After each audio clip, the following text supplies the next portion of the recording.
ओहो, क्या खुशबू है भाई। आप सोच रहे होंगे कि मैं इस कटोरे की खुशबू क्यों ले रहा हूं। अरे अंदर बिरयानी है। कौन कहता है इंसान को सच्चा प्यार नहीं होता। मुझे तो शिद्दत वाला प्यार है। मेरा बस चले तो मैं इससे शादी कर लूं। बासमती का पति। क्या आपको पता है ये बिरयानी आई कहां से? अरे नहीं, रेस्टोरेंट का नाम नहीं पूछ रहा।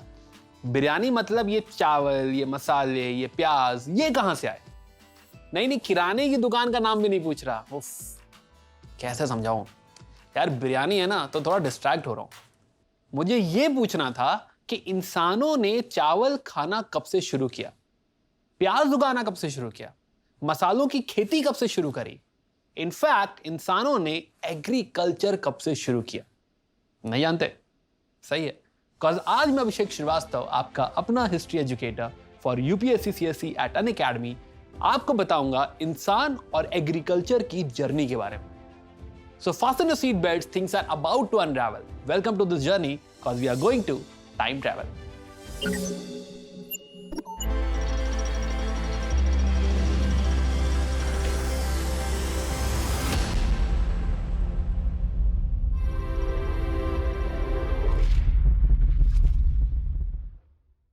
History is one of the most important subjects for your UPSC CSE preparation. पर बहुत लोग हिस्ट्री पढ़ते वक्त या तो बोर हो जाते हैं या कंफ्यूज हो जाते हैं। इतने सारे ईयर्स, नाम, इवेंट्स, किसने क्या किया, क्यों किया, एटसेट्रा एटसेट्रा। बट अब ये सारे प्रॉब्लम्स आपको नहीं होंगे, बिकॉज मैं आपको हिस्ट्री सिखाऊंगा एक बहुत ही सिंपल और इंटरेस्टिंग तरीके से। मुझसे कैसे कनेक्ट करना है ये तो मैं आपको एपिसोड के एंड में बताऊंगा। So keep watching till the end. Coming back to agriculture.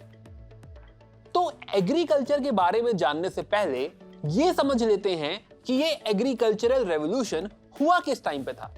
हमारे पिछले वीडियो में हमने पेलियोलिथिक और मीसोलिथिक एज की तो बात कर ली, वीडियो लिंक बायो में।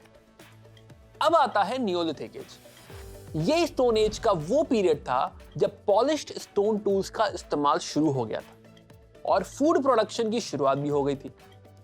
उस जमाने की कई चीजें हम आज भी करते हैं, जैसे कि pottery, sedentary living, division of labour. In fact इस दौरान इतने बड़े चेंजेस हुए कि हिस्टोरियंस ने इसे नियोलिथिक रेवोल्यूशन का नाम दिया।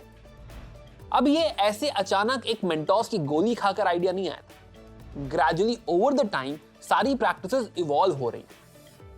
तो अब ह्यूमंस खुद के डेवलपमेंट के बारे में थोड़ा सोचने लगे थे। अब उस वक्त म्यूचुअल फंड्स में तो इन्वेस्ट कर नहीं सकते थे, तो उन्होंने एनिमल्स और प्लांट्स को घरेलू तरीके से पालना शुरू किया, जिसे सेलेक्टिव ब्रीडिंग एंड डोमेस्टिकेशन कहा जाता है। अब इन्हें एनिमल्स और प्लांट्स को डोमेस्टिकेट करके कंट्रोल क्यों करना था? मतलब हजारों सालों से इंसान फल सब्जियां गैदर कर रहे थे, बड़े छोटे शिकार कर रहे थे, खाना मिल तो रहा था, फिर ये एनिमल्स पालने का और खेती करने का झंझट क्यों? इसकी कई थ्योरीज हैं। क्लाइमेट चेंज इसका सबसे बड़ा रीजन था। आइस एज के बाद क्लाइमेट बहुत माइल्ड हो गया, वार्म और बेटर हो गया, जिस वजह से अनाज अच्छे से उग पाता है। एनिमल और प्लांट्स को डोमेस्टिकेट करने से इंसानों को खाना मिलने में आसानी हो गई। यार अब तो हम फूड ऑर्डर कर लेते हैं, बट उस जमाने में रात को भूख लगी तो कहां जंगल जाओगे खरगोश ढूंढने। ये सब लगभग 9000 बीसी से स्टार्ट हुआ और यहीं से शुरुआत हुई न्यू स्टोन एज की, यानी कि नियोलिथिक पीरियड की। इंडियन सब कॉन्टिनेंट में एग्रीकल्चर लाइफ के पहले आसार पाकिस्तान के बालूचिस्तान डिस्ट्रिक्ट के पास बोलन वैली में मिले, खासकर मेहरगढ़ में। यहां सबसे पुराने और अच्छे एविडेंसेस मिले थे। बोलान वैली इंडस प्लेन और बालूचिस्तान के पर्वतों के बीच का लिंक था, इसीलिए यहां से कई इंसान और जानवर ट्रैवल करते थे। मेहरगढ़ में माइक्रोलिथ्स, हैंड एक्सेस और दूसरे टूल्स मिले जिनके वुडन हैंडल्स थे। ये टूल्स खेती करने के काम आते होंगे। साथ ही मिले गेहूं पीसने वाले सिलबट्टे के पत्थर के बर्तन और चम्मच भी पाए गए, लेकिन इनमें से कोई भी सेरेमिक का नहीं था, यानी अभी तक यहां पॉटरी नहीं पहुंची थी।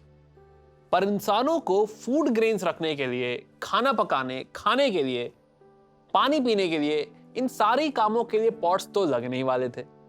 इसीलिए पॉटरी की शुरुआत हुई। पहले पॉटरी हाथ से बनाई जाती थी, और फिर 4500 BC के आसपास पॉटरी व्हील भी बनाई जाने लगी। ऐसा माना जाता है कि बालूचिस्तान में पॉटर्स व्हील वेस्टर्न एशिया से आया था और फिर हर जगह फैल गया। पॉटर्स व्हील्स के आने से पॉट्स की प्रोडक्शन बहुत बढ़ गई और लोगों ने इन्हें पेंट करना भी शुरू कर दिया।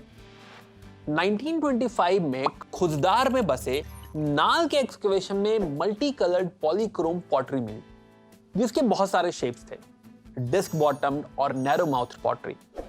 अब आते हैं कश्मीर वैली के नियोलिथिक साइट्स पे। 2700 से 2000 BC के बीच में बहुत सारी नियोलिथिक सेटलमेंट कश्मीर वैली में देखने को मिली है।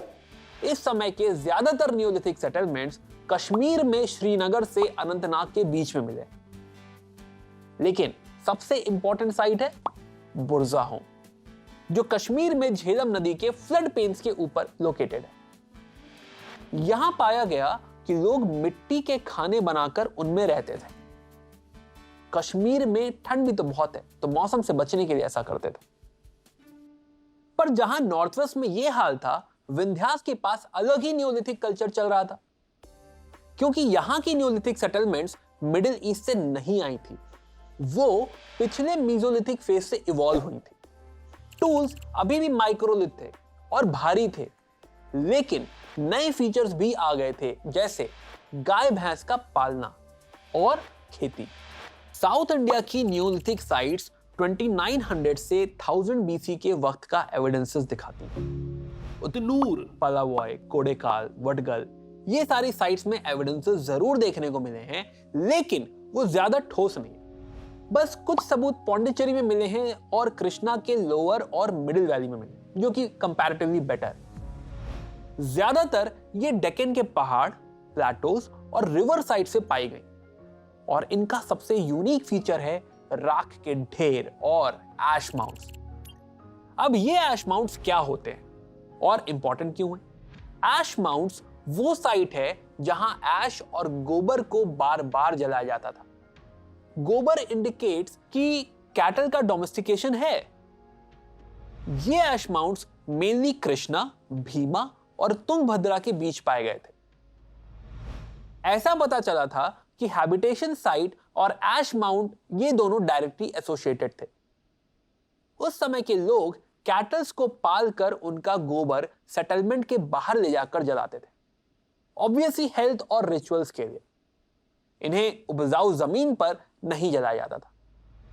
यहीं पर एक बुदिहाल नाम की साइट पर बड़े एरियाज दिखे, जहां पर हार्ड अलग अलग मटेरियल्स को कंप्रेस करके बनाए गए फ्लोर्स के साथ हड्डियां, टूल्स, सैंडस्टोन के चॉपिंग ब्लॉक्स और ब्लेड्स पाए गए।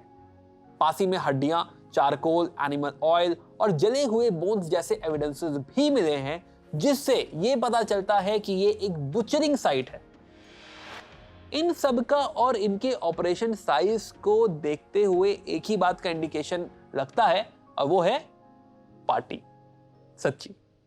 सदर्न स्टेट्स के नियोलिथिक पीरियड में एग्रीकल्चर के आसार नहीं मिले हैं तो बस ये ऐश माउंट्स एटसेट्रा, और साथ ही साथ टेराकोटा के कैटल्स के फिगरिंग, जिससे साफ पता चलता है कि यहां कैटल्स को पाला जाता था। इंटरेस्टिंग बात यह है कि कॉपर और ब्रोंज के ऑब्जेक्ट्स तो थे, लेकिन उनको पिघलाने की कोई फैसिलिटी नहीं पाई गई। कर्नाटका के एक साइट में तो सोने की ईयररिंग्स भी मिली। इसका साफ मतलब यह है कि हड़प्पा का अर्बन शहरी कल्चर और साउथ इंडिया के नियोलिथिक कल्चर के बीच ट्रेड होता था।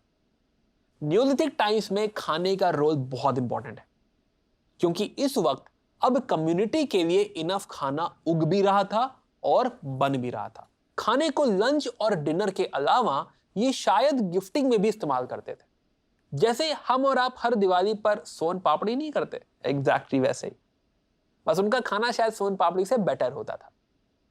सिर्फ खाना ही नहीं, उनकी टेक्निक्स और वैरायटी को जानना भी जरूरी है। नियोलिथिक फार्मिंग का आसान जीवन, फीमेल्स का कम वर्कलोड और वीट का यूज, डाइट में ज्यादा कार्बोहाइड्रेट्स और किसी एक जगह पर सेटल होना, इन सब के कारण अब बर्थ रेट बढ़ गया और लोग लंबे समय तक जीने लगे।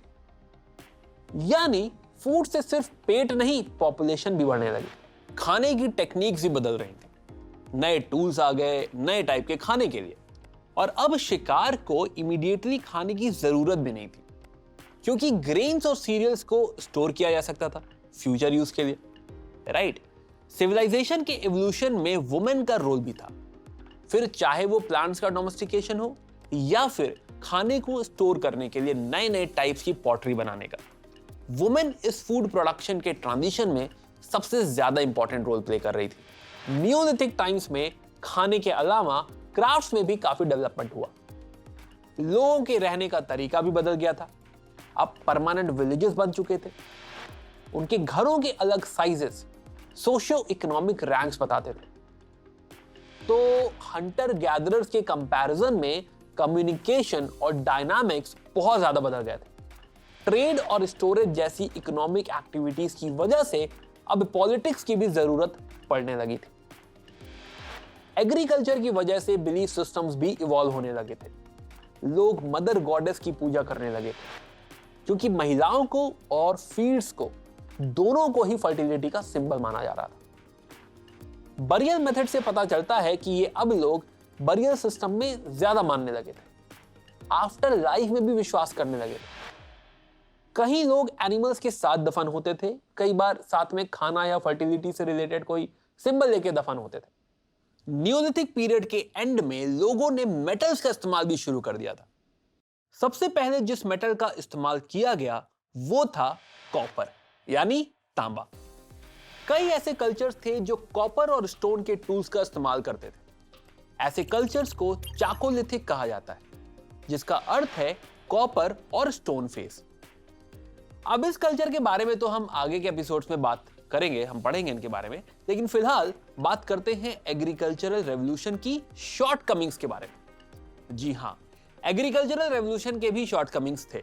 वैसे हमने अज्यूम कर लिया कि पहले के हंटर गैदरर से फार्मर की लाइफ आसान होगी, लेकिन यह जरूरी नहीं है। बारिश, पेस्ट्स, इंसेक्ट्स, चूहे एक्सेट्रा, ये सारे पूरे क्रॉप्स और ग्रेन्स को खत्म कर सकते थे। यानी लाइफ तो अभी भी डिफिकल्ट थी। अब डाइट में भी पहले के कंपैरिजन में प्रोटीन कम और कार्बोहाइड्रेट्स जैसे कि सीरियल्स, रूट, वेजिटेबल्स ये सब ज्यादा थे। तो लाइफ भी बैठी बैठी थी, किसी जानवर के पीछे भागना नहीं था। साथ ही किसी इन्फेक्शंस लगने के भी चांसेस अब बढ़ गए थे। लोग बीमारी से भरे गांव में रहने लगे थे। तो ऐसे हुई एग्रीकल्चर की शुरुआत, और एग्रीकल्चर की वजह से ही लोग एक जगह पर रहने लगे, सोसाइटी फॉर्म हुई, पॉलिटिक्स की जरूरत पड़ी, जॉब्स की डिमांड क्रिएट हो गई। बेसिकली एग्रीकल्चर की वजह से बहुत कुछ हुआ, बट मोस्ट इंपॉर्टेंटली हमें हमारी बिरयानी मिली। So that's it from this episode. तो जैसा मैंने कहा था कि मैं आपको बताऊंगा कि आप मेरे साथ कैसे जुड़ सकते हैं, तो हमारे लेटेस्ट एपिसोड्स, मेरे फ्री लेक्चर्स और हिस्ट्री कोर्सेज के बारे में अपडेटेड रहने के लिए हमारा टेलीग्राम चैनल जरूर ज्वाइन करें, जिसकी लिंक डिस्क्रिप्शन में। ये टाइम ट्रैवल सीरीज एक कोशिश है अनअकैडमी की तरफ से, जिससे यूपीएससी एस्पिरेंट्स की लाइफ थोड़ी आसान बन सके। इसी सेंटिमेंट को आगे बढ़ाते हुए आप अनअकैडमी ऐप पे मेरे सारे फ्री क्लासेस TT100 ये कोड यूज करके अनलॉक कर सकते हो। प्लस इससे आपको मेरे पेड लेक्चर्स में 10% का डिस्काउंट भी मिलेगा। याद रहे, the code is TT100, TT यानी टाइम ट्रैवल और 100 यानी 100% प्रिपरेशन आपकी सक्सेस के लिए।